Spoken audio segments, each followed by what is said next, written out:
The key wouldn't turn in the lock at first, and Naomi had to jiggle it twice before the door to her house finally opened. She'd left work early with a migraine that made her temples throb with each heartbeat, desperate for the quiet of her bedroom and a dark room where she could rest. The house was supposed to be empty. Preston had texted her that morning saying he had back-to-back meetings until 6 o'clock, which was why the sound of his voice drifting from his home office made her pause in the entryway, her purse still hanging from her shoulder. She almost called out to him, almost announced her presence, but something in his tone stopped her. It was a tone she hadn't heard in months, maybe years. What? Happy. The way he used to sound when they first started dating 12 years ago, when everything between them felt easy and full of possibility. Her hands stayed frozen on the doorknob as she listened, her body instinctively understanding that whatever she was about to hear would change everything. "I'm telling you, baby, it won't be much longer now," Preston said, his voice carrying that intimate softness that used to be reserved only for her. "I've already talked to the attorney. He says with her income being so low compared to mine, I won't have to give her much of anything. Maybe the old Toyota and enough for a small apartment somewhere. That's it." Naomi's breath caught in her throat. Her heart seemed to stop beating for one long, terrible moment before it kicked back into a painful, rapid rhythm that made her feel dizzy. She pressed her back against the wall in the hallway, out of sight but close enough to hear every single word that followed. "I know, Tiffany, I know," Preston continued, and now Naomi could hear him laughing. Actually laughing. 12 years of pretending to care about her boring interior design projects and her stupid paint samples. Do you know how many times I had to nod and smile while she showed me fabric swatches? God, I can't wait to be done with all of that. With her. The migraine that had brought Naomi home early suddenly felt like nothing compared to the pain that spread through her chest. She slid down the wall until she was sitting on the floor, her designer work bag forgotten beside her, and she wrapped her arms around her knees while her husband continued destroying their marriage from the next room. "The house will sell fast in this market," Preston said.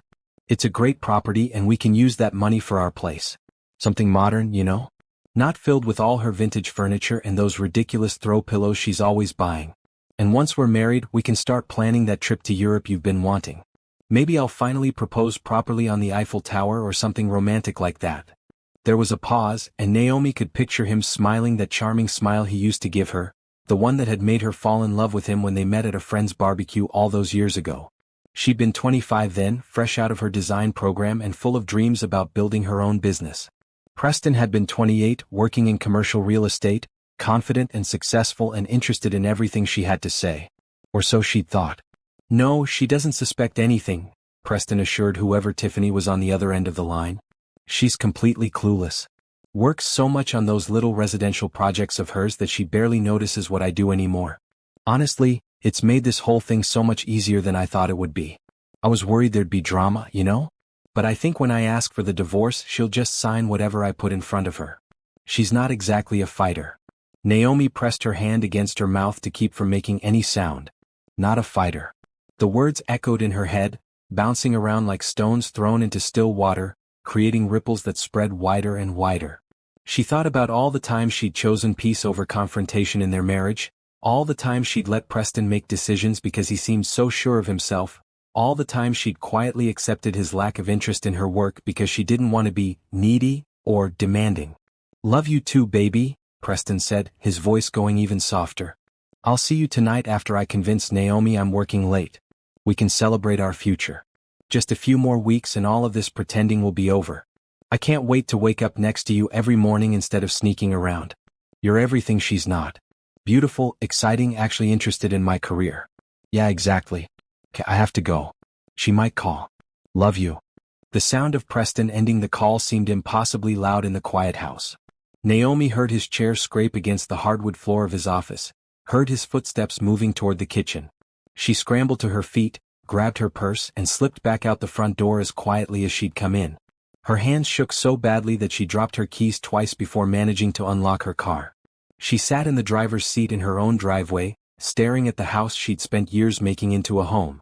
The house where she'd painted every room herself in carefully chosen colors. The house where she'd refinished the hardwood floors on her hands and knees. The house where she'd built window seats and installed crown molding and created a space that felt warm and welcoming and full of love. Or what she thought was love.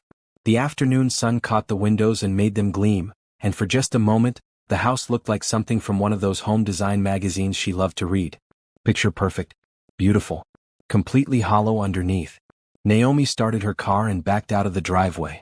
She didn't know where she was going.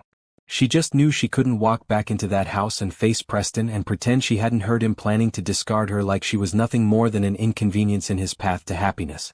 She drove to a coffee shop 3 miles away and sat in the parking lot with her phone in her hands, staring at the screen without really seeing it.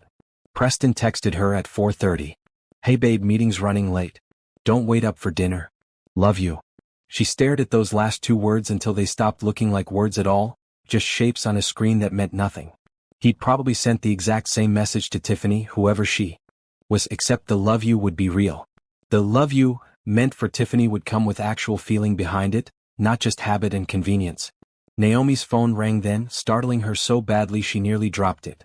The name on the screen made her breath catch again, but for a different reason this time. Genevieve Laurent. They'd been roommates in design school for 2 years, close friends who dreamed about building empires together someday. Then life had happened and they drifted apart the way people do. Genevieve had moved to New York to join her family's fashion business. Naomi had stayed local, met Preston, gotten married, let her dreams get smaller and smaller until they fit inside the safe boundaries of her quiet life. They hadn't spoken in almost 5 years. Not since Genevieve's mother had passed away and Naomi had sent flowers to the funeral. Why was Genevieve calling now? "Hello?" Naomi answered, her voice coming out rough and strange. "Naomi. Oh my God, I finally found your number." Genevieve's voice was exactly as Naomi remembered it. Confident, warm, full of energy that seemed to vibrate through the phone. "I've been seeing your work online, those interior design projects you post on Instagram, and they're absolutely stunning. I've been meaning to reach out for ages, but you know how time gets away from you. Anyway, I'm actually going to be in your city next week for business meetings, and I would love to take you to lunch and catch up properly. Are you free?" Naomi opened her mouth to make an excuse, to say she was too busy, to keep hiding in her small, safe life where she'd apparently become so invisible that her own husband was planning to erase her. But instead, she thought about Preston's voice saying she wasn't a fighter. She thought about 12 years of making herself smaller. She thought about that interior design degree from a prestigious school that she'd never told Preston she had because he'd met her after graduation and she'd never corrected his assumption that she'd gone to community college. "Actually," Naomi said slowly, feeling something shift inside her chest like tectonic plates moving, "I'm free next week. And Genevieve? I could really use a friend right now." "Perfect," Genevieve said, and Naomi could hear the smile in her voice. "Trust me, darling, you're going to love what I have to tell you. I think the universe might be handing us both something amazing. I'll text you the details." After they hung up, Naomi sat in her car for another hour as the sun started to set and the coffee shop parking lot slowly emptied out. She thought about the woman she'd been when she first met Genevieve. Ambitious, talented, full of fire and determination. She thought about how she'd let Preston's lack of interest in her work convince her that maybe she wasn't as good as she'd thought. She thought about how she'd stopped entering design competitions and stopped pitching to high-end clients and stopped believing she deserved more than the small residential projects that barely paid enough to cover her expenses. Then she thought about Preston laughing about her paint samples and fabric swatches. Preston calling her boring. Preston planning to leave her with almost nothing because he assumed she'd just accept whatever he decided. Naomi started her car again and drove to a hotel downtown. She checked into a suite and stood at the window looking out at the city lights. Tomorrow she would go home and act normal. She would smile at Preston and pretend she didn't know anything. She would play the role of the clueless, boring wife one more time. But inside, something had broken open. And what came flooding out wasn't tears or pain or the urge to beg him to stay. What came flooding out was something cold and clear and absolutely certain. Preston wanted to divorce her quietly and leave her with nothing? Fine. She could be quiet too. But by the time she was done being quiet, Preston was going to wish he'd never underestimated her. Naomi went home the next morning after Preston had already left for work. She took a long shower in her own bathroom, dried her hair with care, and dressed in one of her simple work outfits. Then she sat at the kitchen table with her laptop and a cup of coffee and began making a list. Not a list of everything that hurt or everything she'd lost. A list of everything she was about to do. First on the list was her attorney. She'd used a real estate lawyer named Barbara Chen when she bought the house before she married Preston, and Barbara had been sharp and thorough. Naomi pulled up her contact information and sent an email requesting a consultation for a divorce. She marked it urgent. Then she opened her banking app and looked at her accounts. The checking account she shared with Preston had about $8,000 in it. Their savings account had another $20,000. Not bad, but not nearly what it should be considering Preston's six-figure salary in commercial real estate. Naomi frowned at the numbers, then opened a new browser window and started searching for information on how to check for hidden assets. What she found made her stomach turn. There were dozens of articles about spouses hiding money before divorce. Separate accounts, offshore transfers, cash businesses, cryptocurrency. The more she read, the more certain she became that Preston had been planning this for longer than she'd realized. That confident statement about leaving her with almost nothing suddenly made more sense. He'd probably been moving money around for months. Naomi opened a document on her laptop and started writing down every financial detail she could remember. Bank statements, tax returns, Preston's work bonuses, the sale of their old car, her grandmother's inheritance that she'd kept in a separate trust account that Preston didn't even know existed because she'd set it up before they married and never mentioned it. She'd wanted to see if Preston would love her without knowing she had money of her own. She'd wanted their relationship to be about them, not about what she could provide financially. That trust had about $450,000 in it now. Money from her grandmother, money from smart investments, money that had been sitting there growing while Naomi pretended to be someone who earned $30,000 a year from small interior design projects.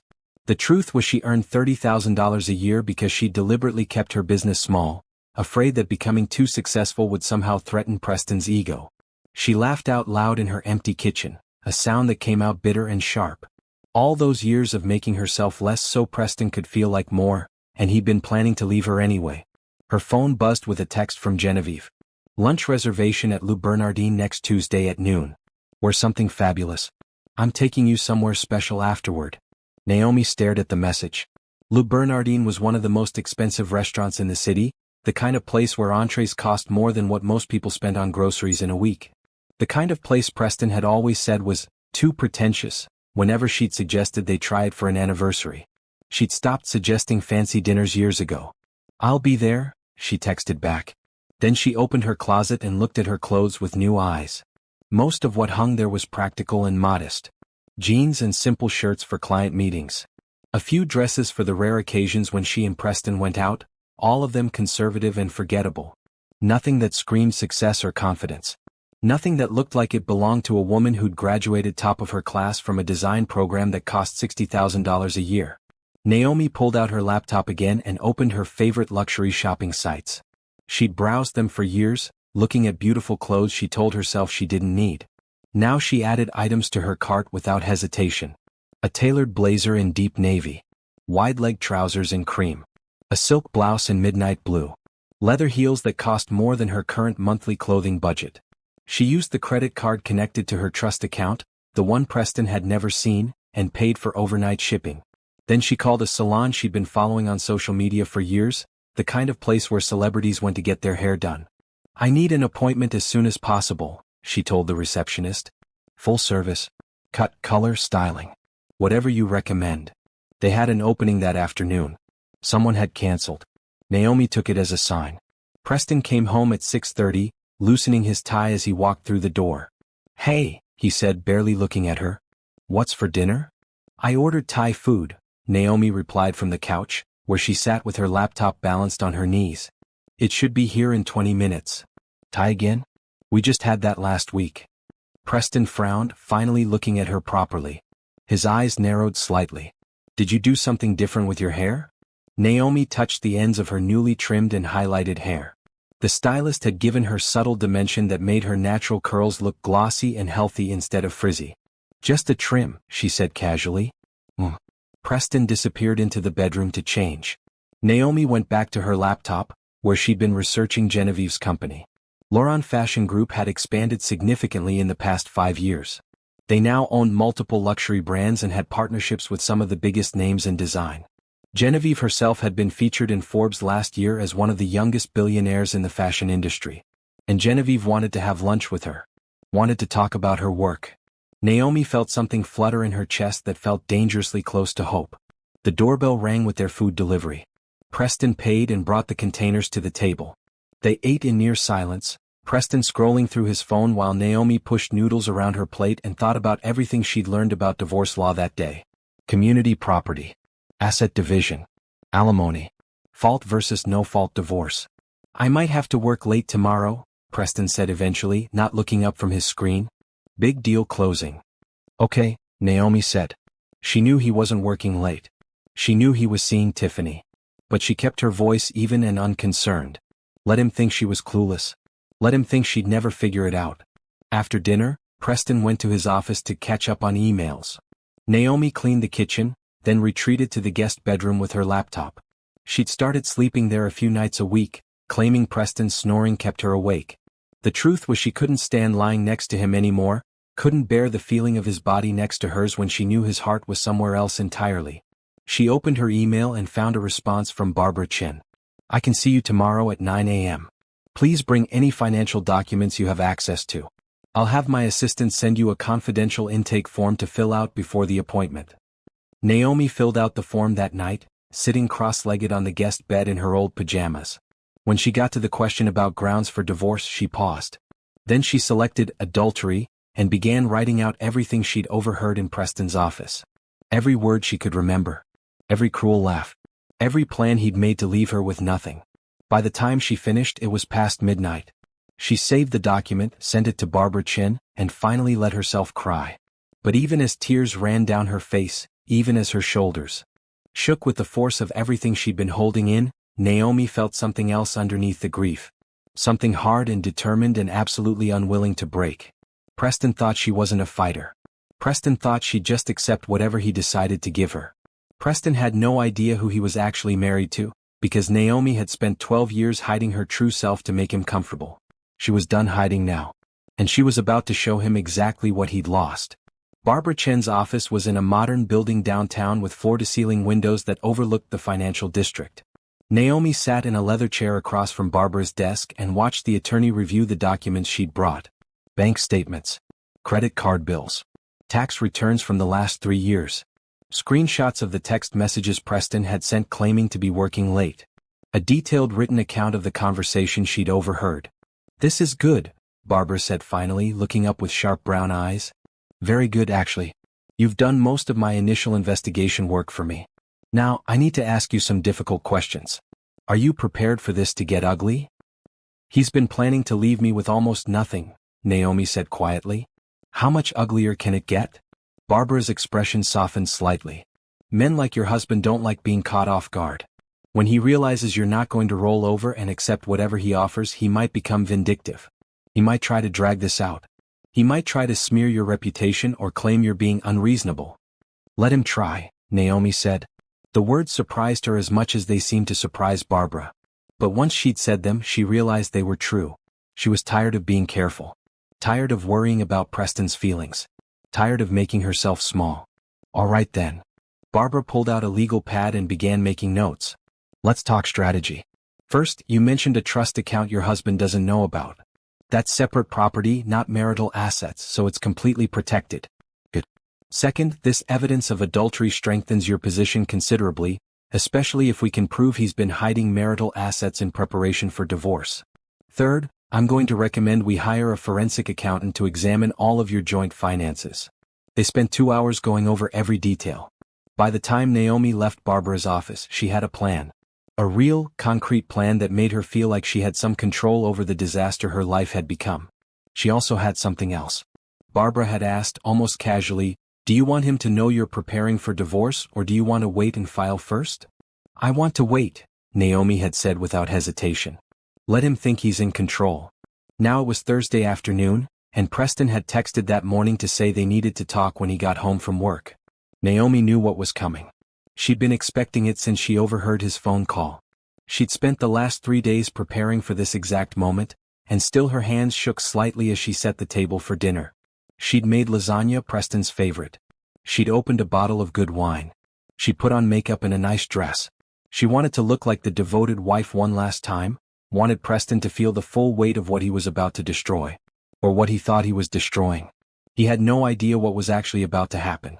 Preston came home at 7, right on time for once. He looked nervous, which was unusual for him. Preston was normally confident to the point of arrogance, comfortable taking up space and assuming everyone would accommodate him. But tonight he kept shifting his weight from foot to foot and couldn't quite meet her eyes. That smells good, he said, gesturing to the lasagna cooling on the counter. Your favorite, Naomi said with a smile. I thought we could have a nice dinner together. We haven't done that in a while. Something flickered across Preston's face. Guilt maybe. Or discomfort. But he sat down at the table and let Naomi serve him, accepted the wine she poured, and even complimented the food after his first bite. They ate in silence for several minutes before Preston finally cleared his throat. So, there's something I need to talk to you about, he began, still not quite looking at her. Something important. Naomi set down her fork and gave him her full attention. What is it? Preston took a long drink of wine, then another. This isn't easy to say. I've been thinking about it for a while, and I think we both know that things between us haven't been great for a long time. We've grown apart. We want different things. And I think maybe we'd both be happier if we just admitted that and moved on. Moved on? Naomi repeated softly. I want a divorce, Preston said, the words coming out in a rush now that he'd started. I know this is probably a shock and I'm sorry for springing it on you like this, but I think it's the right thing for both of us. We can keep this civil and simple. No need for lawyers or fighting. We'll just split things fairly and go our separate ways. Naomi looked at her husband across the table they'd eaten at for years. She looked at his face, so familiar and yet suddenly so strange. She thought about the man she'd fallen in love with and tried to find him in the person sitting in front of her now. But he wasn't there. Maybe he'd never been there. Maybe she'd been in love with a version of Preston that existed only in her imagination. Okay, she said. Preston blinked. Okay. Okay, I'll agree to a divorce. Naomi picked up her wine glass and took a sip. You're right that we've grown apart. If you think this is what's best, then I won't fight you on it. The confusion on Preston's face was almost comical.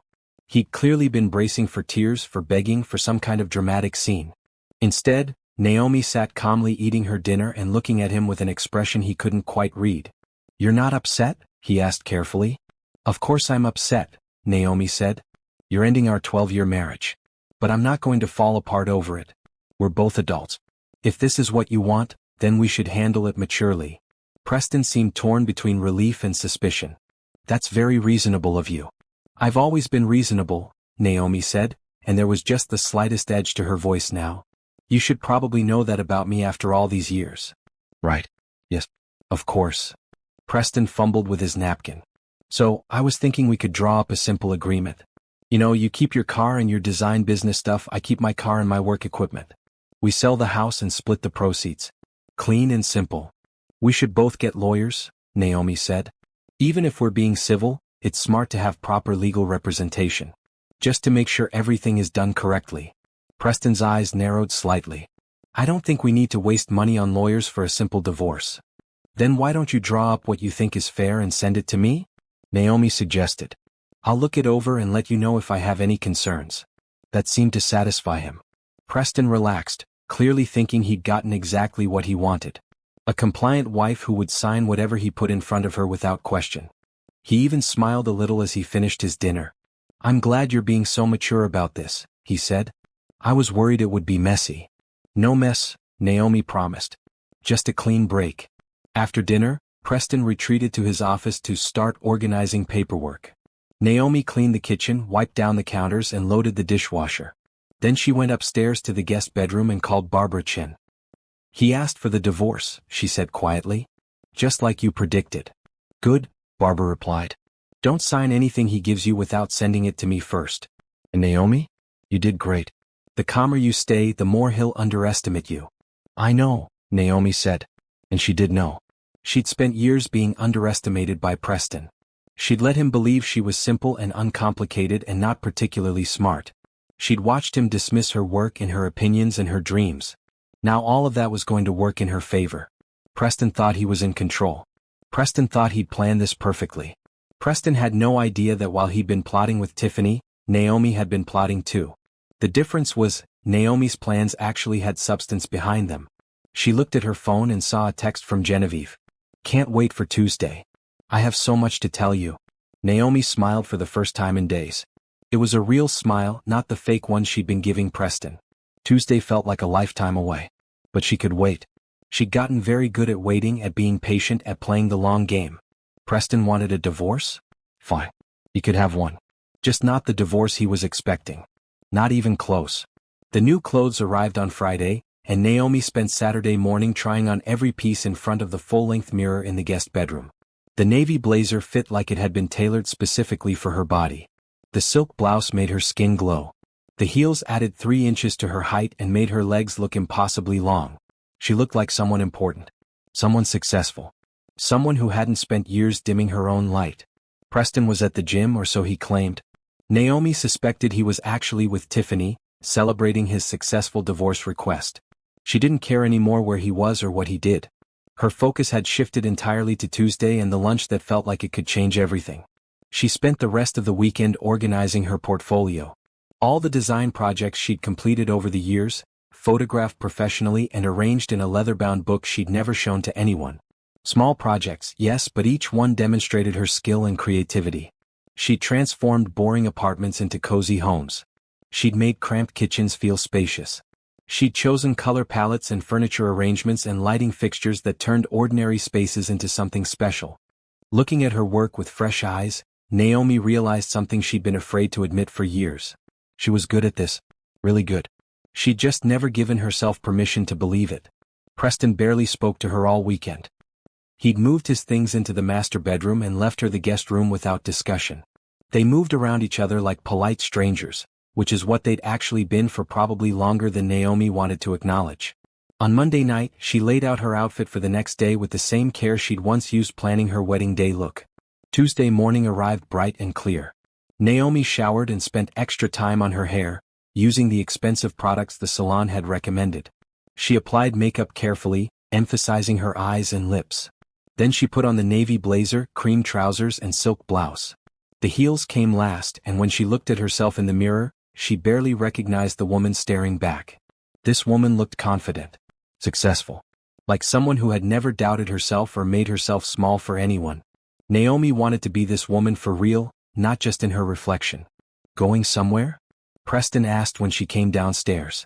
He was eating cereal at the kitchen counter, still in his pajamas even though it was almost 11. Lunch with an old friend, Naomi said casually. I'll be back later this afternoon. Preston barely looked up from his phone. Okay. I'll probably be out tonight anyway. With Tiffany, Naomi thought but didn't say. She grabbed her portfolio and her new leather bag and walked out to her car with her head high. The old Toyota that Preston had planned to leave her with started on the first try, as if it too was ready for this new chapter. Le Bernardin was exactly as impressive as Naomi had imagined. The restaurant occupied the ground floor of a historic building downtown, with soaring ceilings and elegant decor that managed to feel both timeless and modern. The hostess greeted her warmly and showed her to a corner table where Genevieve was already waiting. Naomi almost didn't recognize her old friend. The Genevieve from design school had been pretty and stylish but still figuring out her look. This Genevieve was polished perfection. Her black dress probably cost more than Naomi's car payment. Her jewelry was understated but clearly expensive. Her hair was cut in a sharp bob that framed her face beautifully. She looked like money and power and success all rolled into one elegant package.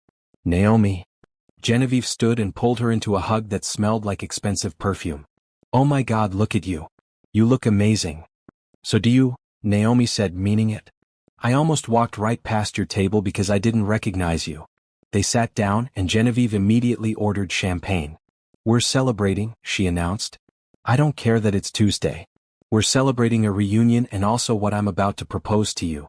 Over the next hour, between courses of the most incredible food Naomi had ever tasted, Genevieve caught her up on the last 5 years. The expansion of her family's business. The brands they'd acquired. The partnerships they'd formed. She talked about the stress of running a billion-dollar company and the loneliness that came with being at the top. She talked about how she'd never stopped thinking about the late nights in their dorm room when they'd planned out their dream careers together. I've been following your work online, Genevieve said seriously as they shared a dessert that was almost too beautiful to eat. Naomi, you're incredibly talented. The way you use color and space, the way you make even the smallest room feel intentional and special. It's exactly what I need for a new division I'm launching. Naomi set down her fork. What kind of division? Luxury interior design, Genevieve said, her eyes bright with excitement. High-end residential and commercial spaces. Think celebrity homes, flagship stores, hotel suites. I've already hired architects and project managers, but I need someone to lead the actual design work. Someone with vision and taste and the ability to create spaces that feel both elegant and livable. You want me to work for you? Naomi said slowly. I want you to be my partner, Genevieve corrected. co-owner of the design division. Lauron Design Collective. Your name on the company alongside mine. Creative control over all projects. Salary and profit sharing that will make you wealthy in your own right. And Naomi? I'm not just offering this because we're old friends. I'm offering it because you're the best person for the job. I've seen your work. I know what you're capable of. I just need you to believe it too. Naomi felt tears prick her eyes. I'm going through a divorce, she said quietly. My husband is trying to leave me with almost nothing because he thinks I can't fight back. Genevieve's expression hardened. Then let's prove him wrong. Say yes to this, Naomi. Say yes and let me help you build the life you deserve. Not the life someone else thinks you should have. The one you actually deserve. Yes, Naomi said, and the word felt like jumping off a cliff into clear water. Terrifying and exhilarating all at once. Yes, I want to do this. Genevieve's smile was brilliant. Perfect. Now finish your champagne because we're going shopping. I'm taking you to Rodeo Drive, and we're getting you a wardrobe that matches your new position. Partner in a luxury design firm needs to look the part. I can't afford Rodeo Drive, Naomi started to say, but Genevieve waved her hand dismissively. Consider it a signing bonus. Besides, I have personal stylists at half these stores. They'll give us privacy and champagne and make this fun instead of stressful. Trust me, you're going to love this. They spent the next 4 hours in some of the most exclusive boutiques Naomi had ever entered. Genevieve was right about the personal stylists, who brought out pieces one at a time and helped Naomi see herself in a completely new way. By the time they finished, Naomi had 3 shopping bags full of beautiful clothes that made her feel powerful and confident. She also had something she hadn't had in years. A real friend. Someone who saw her potential and wanted to help her succeed. Someone who didn't need her to be small or quiet or convenient. They stopped for coffee at an outdoor cafe on Rodeo Drive, and Genevieve pulled out her phone to show Naomi some of the initial projects they'd be working on. As they sat there laughing and planning and dreaming, Naomi didn't notice the man with a camera across the street. Didn't notice him taking photo after photo of her and Genevieve at their cafe table, surrounded by shopping bags from the most expensive stores in the city. She also didn't see those photos being uploaded to a celebrity gossip site less than an hour later with the headline Billionaire Heiress Genevieve Lauron spotted shopping with mystery woman. She didn't know that by the time she got home that evening, those photos would have been shared thousands of times across social media. All Naomi knew was that for the first time in 12 years she felt like herself again. The version of herself she'd buried and hidden and almost forgotten. And it felt absolutely incredible. Naomi woke up Wednesday morning to 17 missed calls and 43 text messages. For a confused moment, still half asleep, she thought something terrible had happened. An emergency with her family. A crisis with Preston. But when she finally focused enough to actually read the messages, she realized it was something else entirely. OMG, is this you? From her cousin Rachel with a link attached. Girl, call me, from her best friend from college, followed by 5 exclamation points. Why didn't you tell me you were friends with billionaires? From a former coworker. Naomi clicked the first link with trembling fingers. It opened to a celebrity gossip website called The Luxe Life, and there on the homepage was a photo of her and Genevieve from yesterday. They were laughing at the outdoor cafe, shopping bags visible on the ground around their table. Genevieve looked exactly like herself, polished and elegant and recognizable. But the woman sitting across from her, the one throwing her head back in genuine laughter, took Naomi several seconds to recognize as herself. She looked happy, confident. The kind of woman who belonged in that setting, who didn't question whether she deserved to be there. Her new clothes fit perfectly, and the afternoon sun caught the highlights in her hair. She looked nothing like the quiet, modest woman who'd been married to Preston for 12 years. The headline read, Mystery Woman. Who is Genevieve Lauron's new BFF? And the article itself was pure speculation. Was she a business associate? A new designer? Someone from Genevieve's past? The comments section had hundreds of responses, people trying to figure out who Naomi was and how she knew one of the most famous young billionaires in the country. Naomi scrolled through more of the messages on her phone.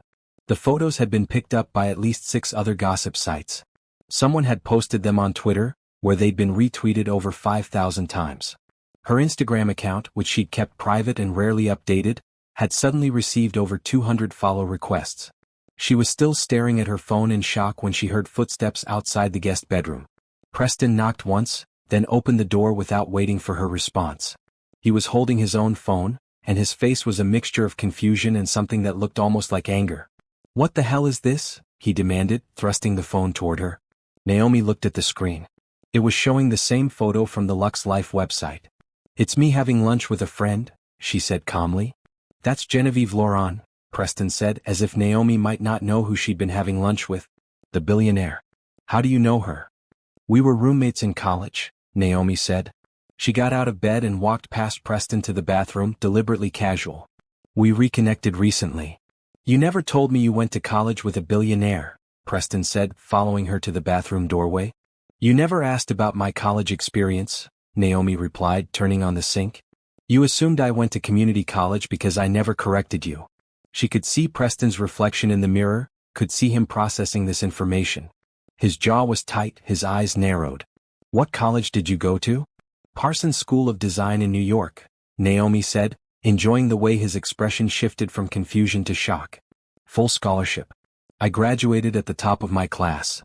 "Parsons is one of the best design schools in the country," Preston said slowly. "I know. I went there."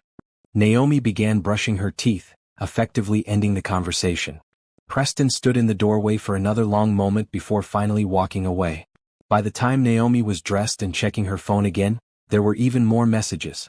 But the most important one was from Genevieve herself, sent at 6 in the morning. "Hope you're ready for your 15 minutes of fame. The publicity team at Laurent Fashion is fielding calls about you. Don't worry, we're not giving out any information without your permission. But this is actually perfect timing for announcing the new design division. Call me when you're up." Naomi called her immediately. Genevieve answered on the first ring, sounding wide awake and almost excited. "This is wild, right?" Genevieve said. "I didn't even notice the photographers yesterday. But honestly, Naomi, this is great exposure for what we're building. Everyone wants to know who you are and how we're connected. When we announce Laurent Design Collective next week with you as co-founder, it's going to create major buzz." "Next week?" Naomi repeated. "If you're ready," Genevieve said. "I know it's fast, but sometimes you have to take advantage of momentum. Plus, it might be good timing with your divorce. Show your soon-to-be ex-husband exactly who he's losing." Naomi thought about Preston's face this morning. The confusion and anger and dawning realization that he'd never really known who she was. The satisfaction of that moment was stronger than anything she'd felt in years. "Let's do it," she said. The next few days were a whirlwind. Genevieve's publicity team reached out to schedule a photo shoot and interviews. Naomi met with Barbara Chen to update her on the new business opportunity, which would significantly change her financial situation for the divorce proceedings. The forensic accountant Barbara had hired discovered that Preston had been moving money into a separate account for 8 months, exactly as Naomi had suspected. "He's hidden about $75,000, Barbara told her during a phone call on Friday. "Plus he's been paying for a separate apartment where I assume he's been seeing his girlfriend. All of this will work in your favor when we go to court." Naomi should have felt angry or hurt, but mostly she just felt tired. Tired of Preston's lies, tired of pretending their marriage had been something it wasn't. She was ready to move on. Ready to let go of the version of herself who had stayed in that marriage for far too long. On Saturday, she met Genevieve at a photography studio downtown. The shoot was for the press release announcing Laurent Design Collective. Naomi wore one of the outfits they'd bought on Rodeo Drive, and the photographer positioned her and Genevieve in front of a backdrop of architectural drawings and fabric samples. "You're naturals at this," the photographer said after the first few shots. "Most people are so stiff in front of the camera, but you two look like you've been doing this for years." "We're just excited," Genevieve said, squeezing Naomi's hand. "This has been a long time coming." During a break, Naomi checked her phone and saw a text from Preston. "We need to talk about the divorce papers. I'm having my lawyer draw something up next week." She showed the text to Genevieve, who read it and rolled her eyes. "He has no idea what's about to hit him, does he?" "None at all," Naomi confirmed. And she couldn't wait to see his face when he finally figured it out. The press release went out Monday morning at 9 a.m. exactly. Naomi watched from her laptop in a coffee shop across town, not wanting to be home when Preston inevitably saw the news.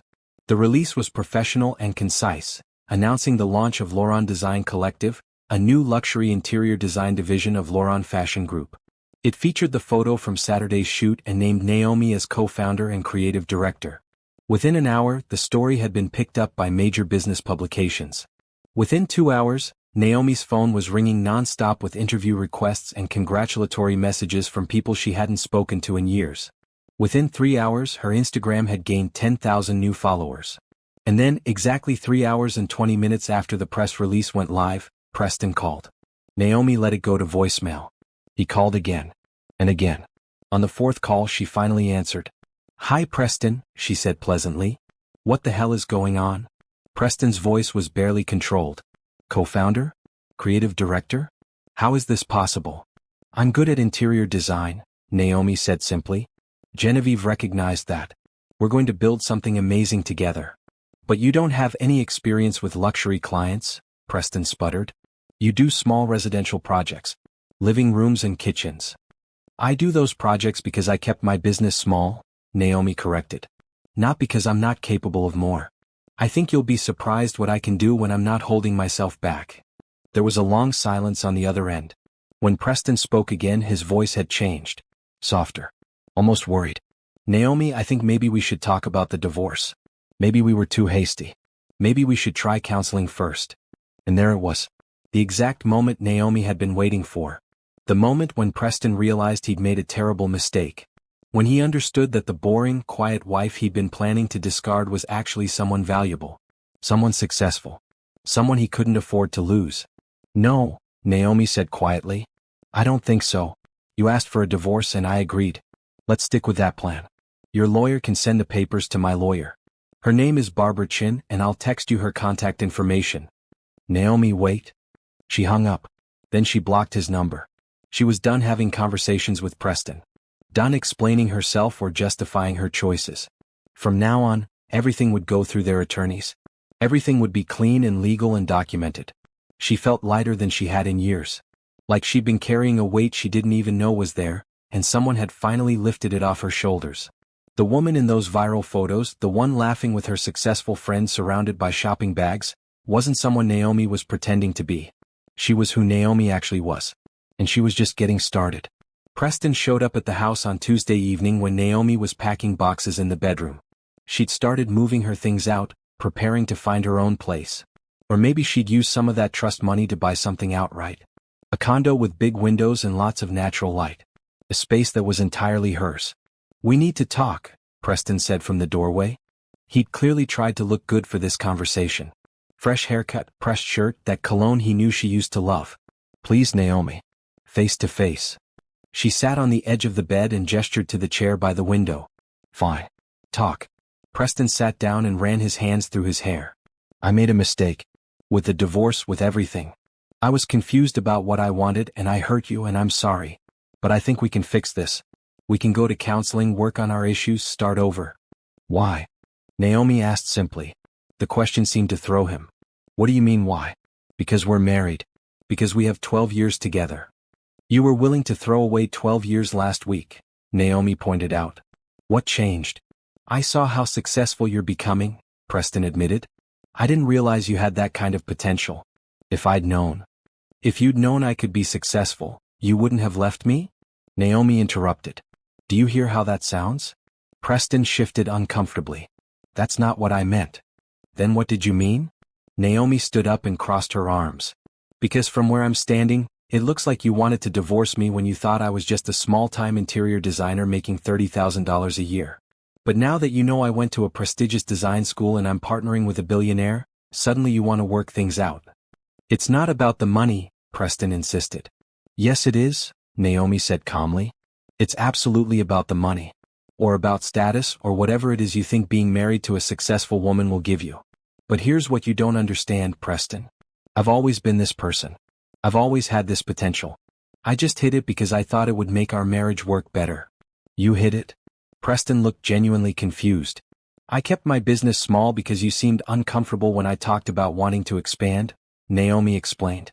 "I never told you about my degree from Parsons because you made assumptions and I didn't correct them. I pretended my grandmother's inheritance didn't exist because I wanted to see if you'd love me without knowing I had money. I made myself smaller so you could feel bigger." "That's not fair," Preston said, but his voice was weak. "What's not fair is spending 12 years with someone who never bothered to ask me about my dreams or my past or what I really wanted out of life," Naomi replied. "What's not fair is overhearing you on the phone with your girlfriend, laughing about how boring I am and how you can't wait to be done with me." Preston's face went pale. "You heard that?" "Every word," Naomi confirmed. I came home early from work and heard you planning our divorce with Tiffany. Heard you talking about leaving me with almost nothing. Heard you mocking my work and calling me clueless. That's when I decided to stop pretending. That's when I reached out to Genevieve and hired a divorce attorney and started planning my actual future instead of the limited one you were willing to give me. I was angry when I said those things, Preston said desperately. I didn't mean them. Yes, you did, Naomi said. You meant every word. And honestly, Preston, that's okay. Because it showed me exactly who you are. Not the man I thought I married, but who you really are underneath. Someone who only values people based on what they can do for you. That's not true, Preston said, but he couldn't look at her. Let me ask you something, Naomi continued. Did you know that I pay for my own car? That I use my grandmother's inheritance for all my personal expenses? That none of your money has actually supported me in years? Preston stared at her. What? I have a trust fund worth almost $500,000, Naomi said. It's been there the whole time we've been married. I never needed your financial support. I never needed you to take care of me. I chose to contribute less to our joint expenses because I was trying to be a traditional wife, but I could have left you at any point and been completely fine financially. She watched Preston process this information, saw the moment he realized how thoroughly he'd misunderstood their entire relationship. He'd thought he had all the power. Thought he was the one making all the important decisions. Thought Naomi would be lost without him. He'd been wrong about everything. So when you file for divorce, Naomi continued, and you try to claim you should keep most of our marital assets because you earned more, remember that I have my own money that you can't touch. And remember that you've been hiding $75,000 in a separate account, which my forensic accountant has already documented. And remember that you've been paying for an apartment for your affair partner, which is considered dissipation of marital assets and will work against you in court. Preston's mouth opened and closed without sound. He looked like a man watching his carefully constructed plans collapse in real time. How did you find out about the apartment? He finally asked. I hired good lawyers, Naomi said. Unlike you, I didn't assume this would be easy. I didn't assume I could just tell you what you were getting and have you accept it without question. I prepared. I gathered evidence. I built a case. This is insane, Preston said, standing up. You're acting like I'm some kind of villain. You asked me for a divorce, Naomi reminded him. You plan to leave me with as little as possible. You've been having an affair for months at least, probably longer. You've been hiding money and paying for a secret apartment and lying to my face every single day. What exactly about that makes you the good guy in this situation? Preston didn't have an answer for that. He stood there in the bedroom they'd once shared, looking smaller than Naomi had ever seen him. Finally, he said quietly, I never knew you were like this. I know, Naomi said. That's the problem. You never bothered to know me at all. After he left, Naomi sat on the bed and let herself feel everything she'd been holding back during that conversation. Anger and sadness and relief and a strange kind of grief for the marriage she'd thought she had. But underneath all of that was something stronger. Pride. Pride in herself for not backing down, for not accepting Preston's half-hearted apology, for insisting on her own worth. Her phone buzzed with a text from Genevieve. Coffee tomorrow? I want to show you the office space I'm looking at for our headquarters. Naomi smiled and replied yes. Tomorrow she'd look at office spaces and plan her new business and keep building the life she actually wanted. Tonight, she'd finish packing and start letting go of the past 12 years. She'd spent so long being the person Preston wanted her to be. Now she was going to spend the rest of her life being exactly who she was meant to be.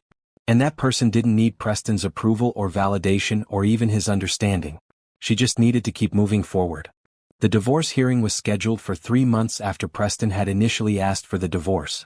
3 months during which Naomi had moved into a beautiful loft apartment downtown, set up the new Lauron Design Collective offices with Genevieve, and landed their first 3 major clients. 3 months during which Preston had apparently broken up and gotten back together with Tiffany twice, according to mutual friends who still tried to stay neutral. Naomi sat in the courthouse conference room with Barbara Chen on one side and Genevieve on the other for moral support. Preston sat across the table with his attorney, a middle-aged man named Richard who kept looking at the folders in front of Barbara like they contained something toxic. Let's begin, the mediator said, a tired-looking woman named Judge Patterson who'd probably seen 1,000 divorces just like this one. Mr. Preston Bryant is petitioning for divorce from Ms. Naomi Bryant. Both parties have submitted financial disclosures and proposed settlement agreements. Let's start with assets. Barbara opened her first folder. Your Honor, We'd like to present evidence that Mr. Bryant has been systematically hiding marital assets in preparation for this divorce. He opened a separate bank account 8 months ago and has transferred $75,000 into it. He's also been paying for a separate apartment at the Riverside complex, spending approximately $2,000 per month in rent and furnishings. This apartment was used for an extramarital affair. She slid documents across the table. Bank statements, rental agreements, receipts. Preston's face went red, but his attorney maintained a neutral expression. Additionally, Barbara continued, Mr. Bryant claimed in his initial filing that the marital home should be sold and proceeds split evenly. However, Ms. Bryant can prove she paid the entire down payment from a separate inheritance account before the marriage. The home is therefore partially separate property. That's not relevant, Richard interrupted. They've been married for 12 years. Any separate property has been commingled. The trust account from which the down payment was made has remained entirely separate throughout the marriage, Barbara countered. Ms. Bryant has meticulous records showing no commingling of separate and marital funds. The down payment of $80,000 should be returned to her before any remaining equity is split. Judge Patterson reviewed the documents, her expression unreadable. Mr. Bryant, did you disclose the separate account and apartment in your initial financial statement? I didn't think they were relevant, Preston said, but his voice lacked conviction. You didn't think an apartment you've been renting for 6 months was relevant to your divorce? Judge Patterson's tone was sharp. Or $75,000 in hidden marital assets? Richard jumped in quickly. Your Honor, my client was simply planning ahead for his post-divorce living situation. By hiding money and lying on legal documents? Barbara said sweetly. That's an interesting interpretation. The mediator went through every asset line by line. The house that Naomi would keep after Preston was forced to buy out his share of the equity minus her down payment. The cars, which they'd each keep their own. The retirement accounts, which would be split proportionally.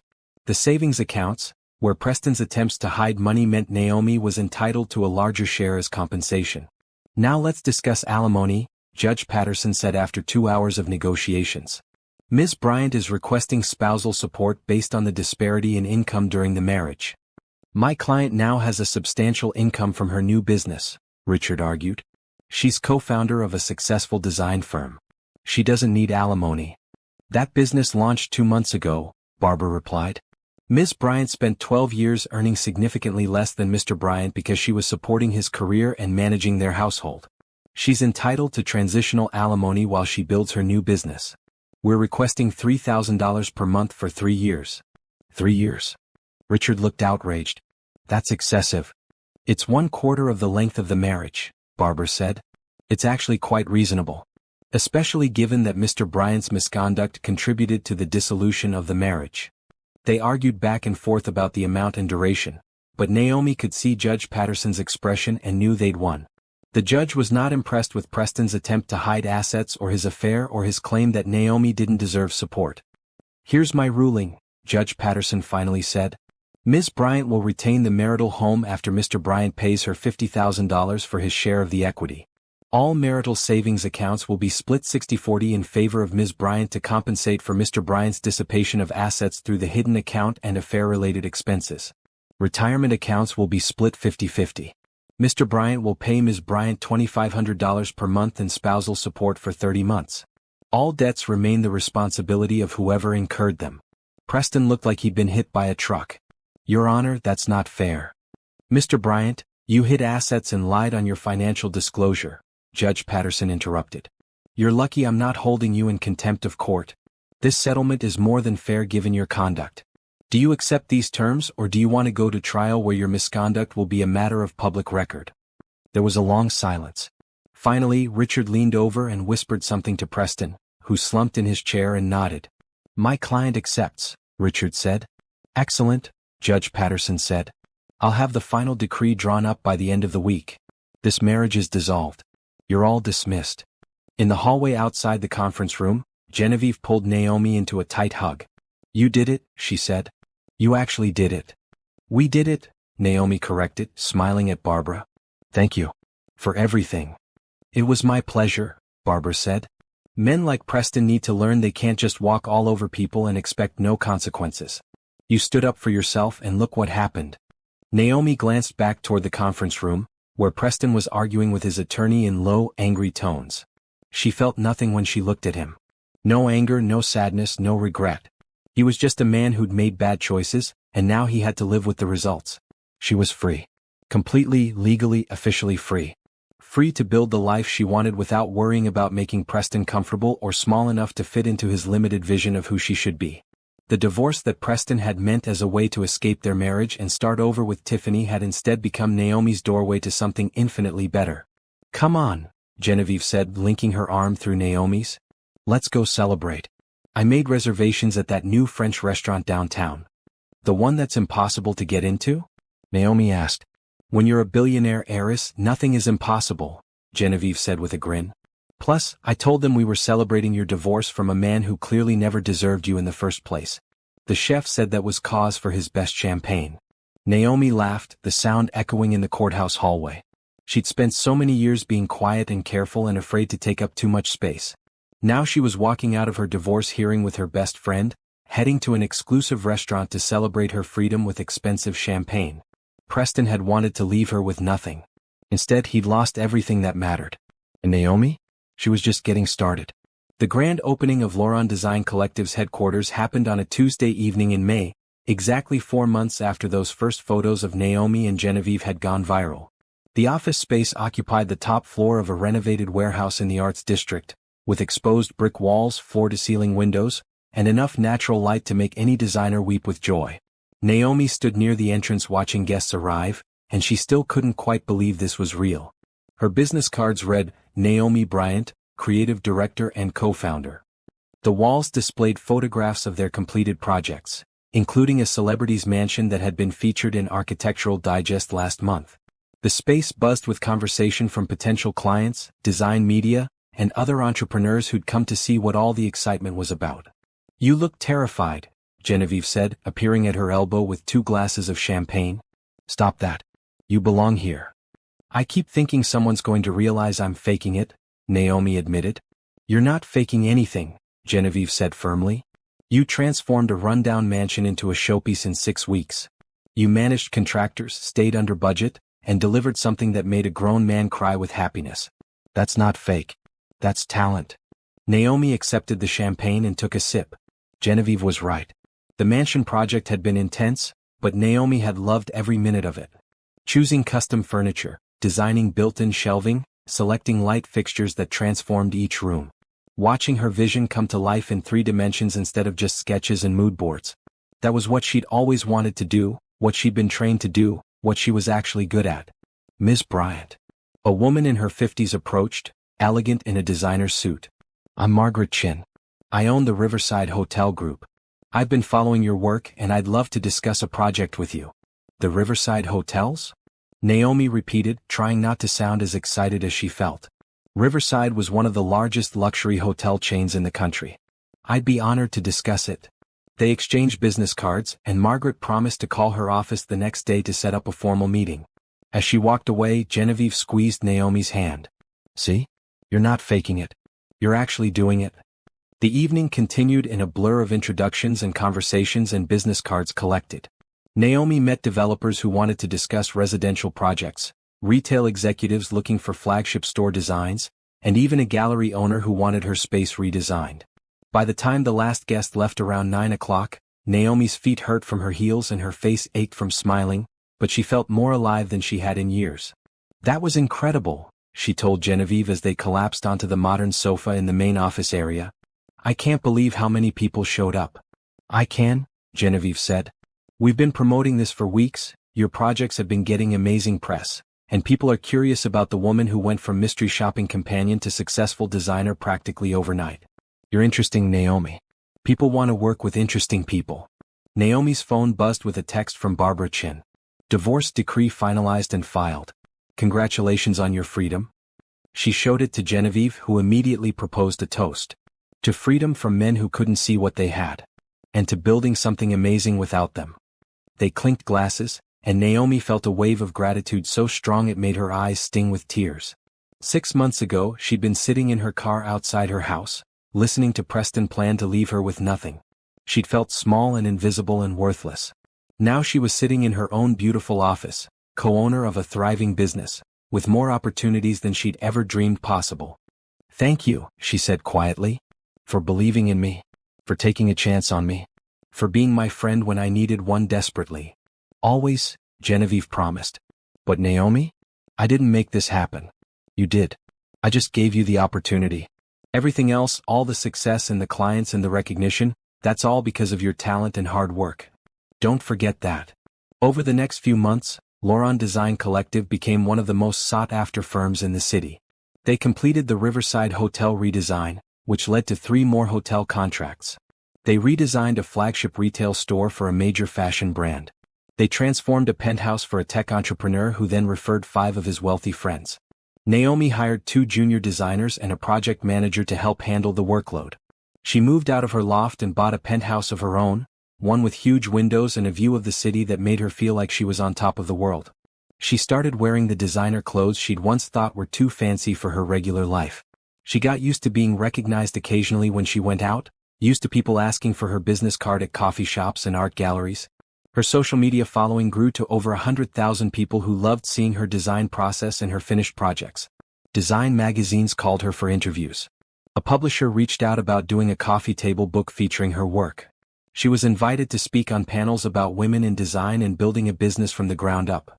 And through all of it, she thought about Preston exactly 0 times. Until one afternoon when she was having lunch with a client and saw him across the restaurant with Tiffany. They looked miserable, picking at their food and not talking. Preston's hair was longer than he usually kept it, and he'd lost weight in a way that made him look tired rather than fit.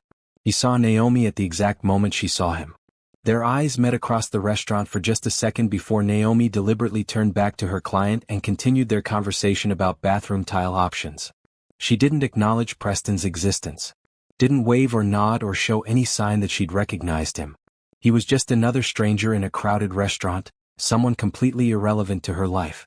She did notice, though, that he and Tiffany left their food unfinished and hurried out less than 10 minutes later. That small, petty part of her felt satisfied. Good. Let him see what he'd lost. Let him understand what he'd thrown away. Let him spend the rest of his life knowing he'd had something valuable and had been too stupid to appreciate it. But mostly, Naomi just felt grateful. Grateful that Preston had asked for the divorce instead of her having to be the one to end it. Grateful that he'd shown his true colors before she'd wasted any more years on their marriage. Grateful that his attempt to leave her with nothing had instead pushed her to claim everything she deserved. Preston had meant to break her. Instead, he'd set her free. And she would always be grateful to him for that, even if he never understood it himself. Naomi heard about Preston and Tiffany's breakup from her former neighbor who still lived on the same street as their old house. They ran into each other at a grocery store, and the neighbor couldn't wait to share the gossip. It was dramatic, the neighbor said, leaning in conspiratorially. Apparently Tiffany met someone else, someone with more money than Preston, and she just left him. Didn't even give him a proper breakup conversation. He came home one day and half her stuff was gone. Naomi made sympathetic noises while internally feeling absolutely nothing. She didn't wish bad things on Preston, but she couldn't bring herself to feel sorry for him either. He'd done the exact same thing to her, just with more warning. The universe had simply returned the favor. And get this, the neighbor continued, Preston lost his job too. Some kind of scandal at his company about inappropriate conduct. I heard he might have been involved with multiple affairs, not just Tiffany. Human Resources did an investigation and he got fired. He's been trying to find new work, but his reputation is kind of ruined. That's unfortunate, Naomi said, which was the most generous response she could manage. He tried to sell the house, but apparently he owes you money from the divorce settlement and can't afford to buy out your portion, the neighbor added. The whole thing is just a mess. I heard through the grapevine that he tried to reach out to you a few weeks ago? Naomi shook her head. If he did, I didn't get the message. I blocked his number months ago. Smart woman, the neighbor said. I always thought you were too good for him anyway. And look at you now. I've been following your business online. You're doing amazing. After they parted ways, Naomi sat in her car for a few minutes before starting the engine. She thought about the man who'd laughed about her paint samples and called her boring. The man who'd planned to leave her with almost nothing. The man who'd underestimated her so completely that he'd destroyed his own life in the process. She felt nothing about his failures except perhaps a distant sense that justice had been served. Not by her, she hadn't done anything to him except refuse to accept his attempts to minimize her. The consequences he was facing were entirely his own doing. Affairs with multiple women at his workplace. Hiding money from his wife. lying on legal documents, treating people as disposable when they no longer served his purposes. Preston had built his own disaster. She just refused to go down with him. Her phone rang with a call from an unknown number. Normally she wouldn't answer, but something made her pick up. Naomi? Preston's voice came through, small and uncertain. Please don't hang up. She should have hung up. Should have blocked this number too. But curiosity made her stay on the line. How did you get this number? I have my ways, he said, which was such a Preston answer that it almost made her laugh. I need to talk to you. About everything. I made terrible mistakes and I want to apologize properly. You don't need to apologize to me, Naomi said calmly. We're divorced. You don't owe me anything anymore. I owe you an explanation at least, Preston insisted. Can we meet for coffee? Just once? I promise I won't ask you to take me back or anything like that. I just want to explain myself. No, Naomi said simply. Please, Preston said, and his voice cracked slightly. I lost everything. My job, my relationship, my reputation. I have nothing left. I just need to talk to someone who knew me before all of this, someone who might understand. I'm not your therapist, Naomi said. I'm not your friend. I'm not even your ex-wife in any meaningful sense. We're strangers who used to be married. That's all. Naomi, please. I hope you find help, Naomi said, and she meant it. I hope you figure out why you keep hurting people and fix it. But I can't be part of your healing process. You need to do that work on your own. She hung up before he could respond and immediately blocked the number. Then she texted Barbara Chin to let her know Preston had found a way to contact her and to handle any future communications through legal channels only. Barbara responded within minutes. Done. If he tries to contact you directly again, it could be considered harassment. I'll send him a formal cease and desist. Naomi felt the tension leave her shoulders. This was exactly why she'd hired good lawyers.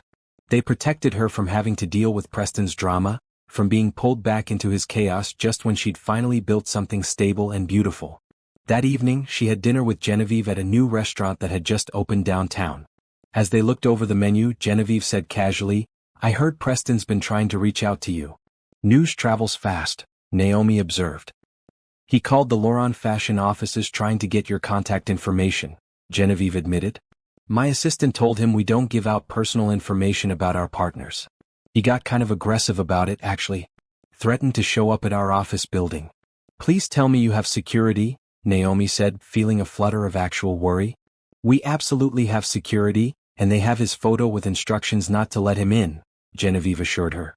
I wanted you to know though, in case he tries to approach you somewhere public. He sounded kind of desperate on the phone. Naomi took a sip of water and considered this information. She didn't think Preston would actually hurt her, but desperate people did unpredictable things. I'll be careful. Thanks for the heads up.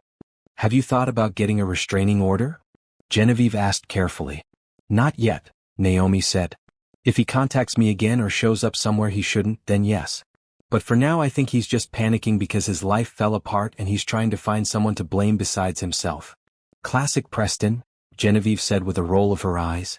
Taking responsibility has never been his strong suit.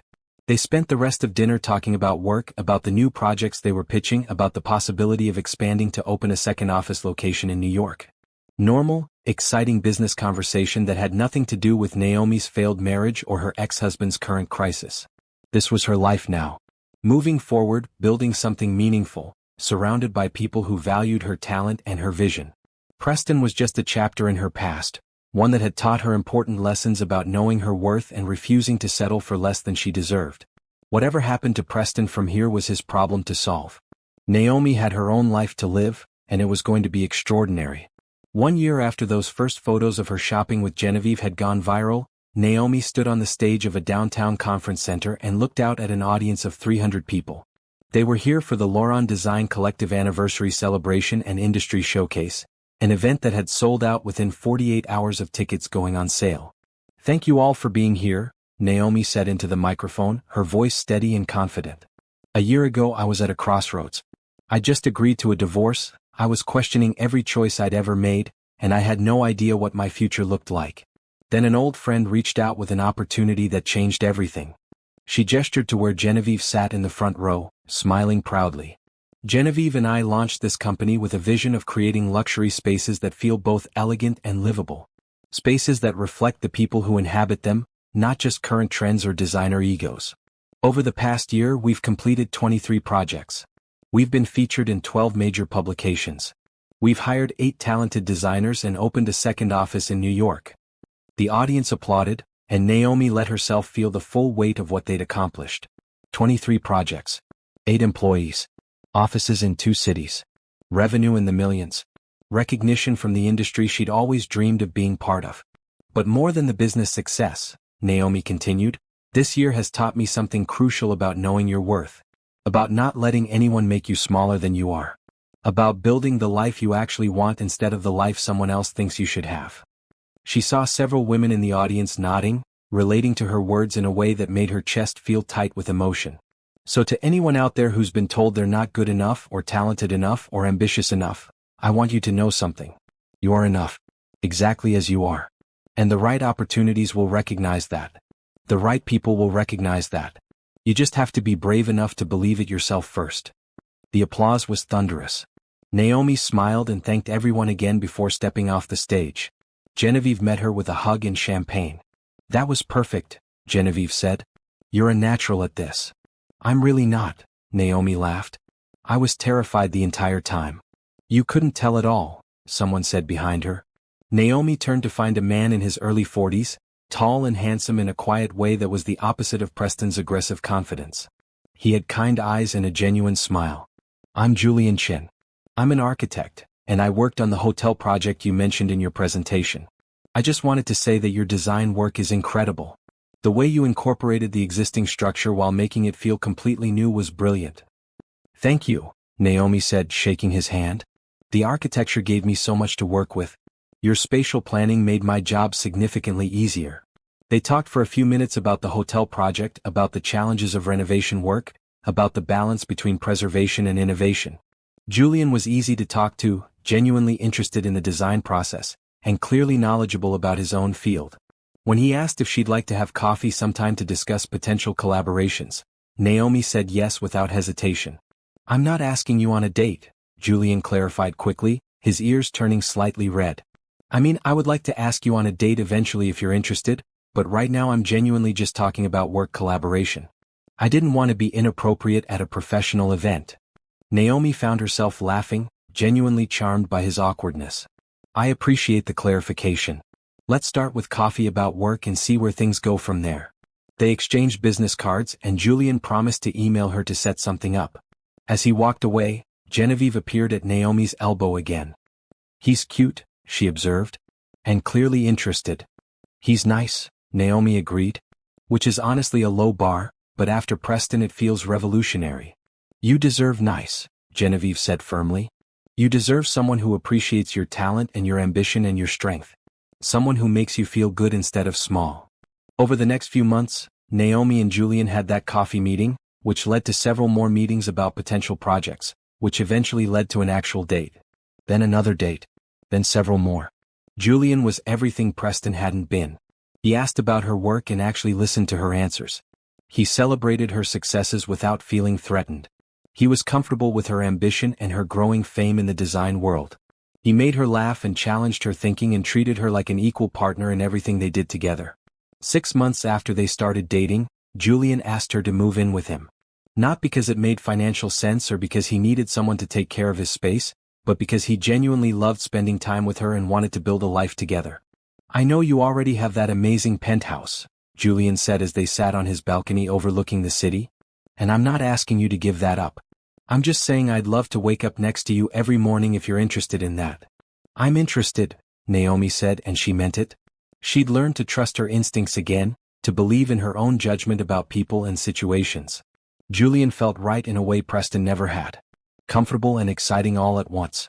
They combined their spaces, Julian's modernist apartment and Naomi's designer penthouse, into a new loft that reflected both of their styles. Naomi designed the entire renovation herself, creating a space that was simultaneously a home and a showcase of her abilities. It was featured in Metropolitan Home magazine as an example of successful collaborative living spaces. Lauron Design Collective continued to grow. They opened a third office in Los Angeles. They won several industry awards. Naomi was invited to speak at design conferences around the country. She wrote that coffee table book, which became a bestseller in the design category. Her Instagram following grew to over 500,000 people who loved following her projects and her personal life. And Preston? She heard through former mutual friends that he eventually found a new job at a smaller real estate firm. That he was in therapy working through his issues. That he'd apologized to several people he'd hurt over the years, though he never tried to contact Naomi again after that one phone call she'd shut down. She hoped he was doing better, genuinely. Not because she cared about him specifically, but because she'd learned that carrying anger and resentment only hurt herself. Preston had taught her valuable lessons about knowing her worth and refusing to settle. For that, she could be grateful even while acknowledging that he'd been a terrible husband. 2 years after the divorce, Naomi stood in the Lauron Design Collective offices, now expanded to take up 2 full floors of their building, and looked out at the city below. The same city where she'd once sat in her car crying after overhearing Preston plan to leave her with nothing. The same city where she'd hidden her talents and made herself small to keep a man comfortable. Her phone buzzed with a text from Julian. "Dinner tonight at that place you love? I have something I want to ask you." Naomi smiled, already knowing what he was going to ask. They'd been talking about marriage casually for months, both of them on the same page about wanting to build something permanent together. This time, though, it would be a partnership between equals. 2 people who respected each other's work and supported each other's dreams and made each other better. She texted back a yes and returned to reviewing design proposals for their latest project. A boutique hotel in Miami that would be their biggest undertaking yet. She had a meeting with the client in an hour, then drinks with Genevieve to celebrate landing a celebrity client who wanted her entire mansion redesigned. Her life was full of work she loved, people who valued her, opportunities she'd earned through talent and determination. Preston had wanted to leave her with nothing. Instead, he'd left her with everything. Everything that actually mattered. Everything she'd built for herself. Everything she deserved. And she was never going to forget that again.